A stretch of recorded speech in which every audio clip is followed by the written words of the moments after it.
Hey neighbors, welcome back to the channel. This is Anarchy in the 603, and you are in for yet another postcard from your friendly neighborhood anarchist. Absolutely nobody's favorite D-tier production quality, lightly edited, unscripted dispatch from off of my dome to wherever you happen to be now. Currently, yet again, sitting in a parking lot, waiting for my housemate to get out of his shift at his job there that he works a couple of days a week. Me, typically, I would be volunteering my time at the cobbler's shop, learning how to cobble alongside my mentor, but I am still in the middle of my planned week away from people because I am waiting on my hearing tomorrow. So in the meantime, while I'm chilling, I figured I would give you a bit of a North Country report. See, I am from New Hampshire, born and raised, and from the southeastern portion of the state. I've got, family up in Maine, and I've got some family a little bit inland, mostly around the lakes region. But other than that, most of my time in the further reaches of the state has always been either heading to the north or staying to the east and south central of the state. It's not a big place, doesn't take more than 3 to 4 hours to get from any one point to any other at the most extreme ends of the state. So, it's concentrated, but I get out a lot. I just don't get out that far. Anyway, the only time I've ever really had to go out towards Vermont is to spend some time with one of my bonus kids out there who's moved out there recently, but also on a trip once to Dartmouth Hitchcock Hospital for a family member. However, that being said, I've still always had a fondness for Vermont. I like their quirky ways. They're very insular, being inland and on the other side of the mountain. Like they are a mountainous state. They're the Green Mountain State, and being as sort of tucked up and away, like inside of that, like the first, like inward part of the Great Lakes where they start coming in. You got the mountains up here. Vermont is, kind of tucked in the armpit between like Maine, New Hampshire, Canada. They're all like, so they're very geographically isolated. And they don't change much. Like a lot of that inward creep from the bigger cities like Boston and New York and all of that, a lot of it kind of stops at the edges of those mountains. So one of the neat things about Vermont is that they tend to do things on their own timeline, in their own way. A lot of things move forward faster than the rest of the country, like same-sex marriage and legalization of cannabis. And other things really don't change. Like going into a Vermont town nestled in the mountains is like a lot like going back in time, like 40 years or so, and it's great. Thing about Vermonters is, like they like being the way that they are. They like kind of their independence. They like their isolation, and they don't take kindly to people that mess with their way of life. And Vermont, even more so, I believe, than New Hampshire, is very much reliant on our friendly neighbors to the North, Canada, on a lot of their tourism, on a lot of their, importing and exporting goods comes through there. It's a very important corridor for, cross-country trade with our friendly northern neighbors. And they get to know a lot of Canadians. Like here, down in New Hampshire seacoast, we do get a lot of summertime tourists from Canada. We get some skiers and stuff as well.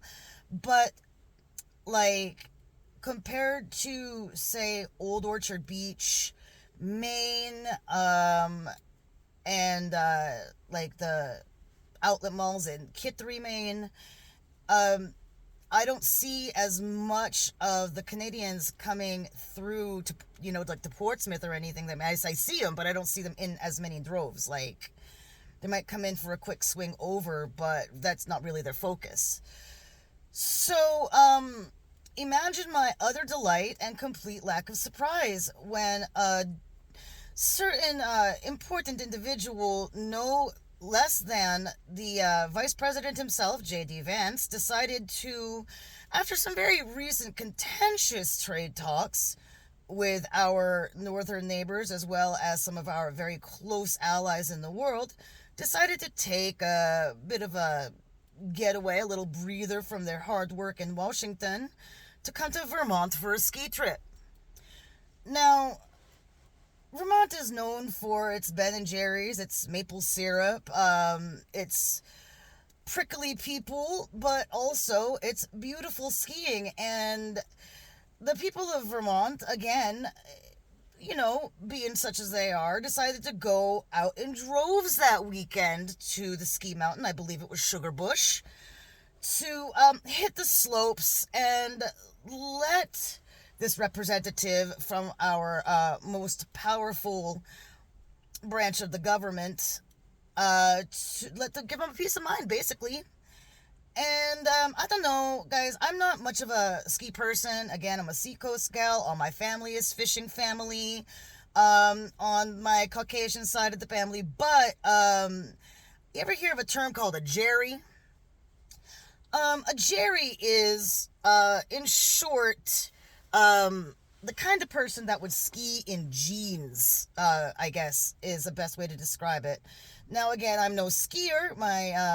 I've got a couple of nieces on my husband's side of the family who have tried to offer to teach me, but I would rather choose life for myself and stay completely locked with my 2 feet solidly off of skis.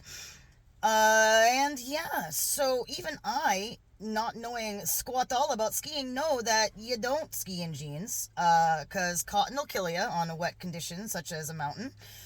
And this J.D. Vance Jerry, good old Jerry Vance here, had himself a little bit confronted, apparently.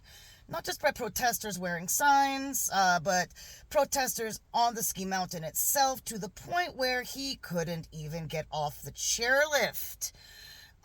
Given that the chairlift is just a big metal couch, and he's allegedly quite fond of couches, I don't see how it could have been much of a problem for him, but I imagine it was awfully difficult to enjoy himself on a beautiful early spring ski day.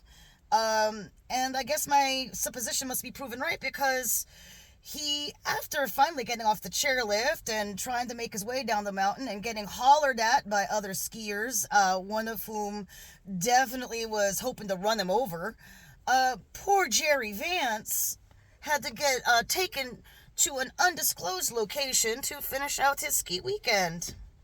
And ain't that just a goddamn shame? Meanwhile, further in this North Country report, as I have been driving in and about my area of the 603, an area, mind you, where we have a lot of French-Canadian folk here, and folk of French-Canadian ancestry, I have been seeing some Canadian flags popping up alongside and along with the Ukrainian flags that have already been there since the start of that war. So I guess that'll tell you at least how a few of the folk down here in New Hampshire are doing. Haven't really had a chance to stick my head out of my own personal hobbit hole of stuff going on to find out more. But flags being the signs that they are, I would say that there's a whole lot of support going around for our northern neighbors. And I'm certainly feeling very warm and fuzzy toward them, as well as our neighbors to the west. And apparently, even though we up here really could use them tourist dollars, we don't need them that much, do we? Anyway, Vermont, Canada, shout out to both of you down here in the 603. And I hope that all of y'all neighbors, wherever you may be, have a beautiful rest of your day. Meanwhile, I'm going to sit here, I'm going to knit, and I'm going to watch the clock for the next hour or two, waiting for a phone call that will hopefully prepare me for the conclusion of this long-term existential dread I've been under for 4 years, but we shall see. Anyway, this is Anarchy in the 603, and I am out.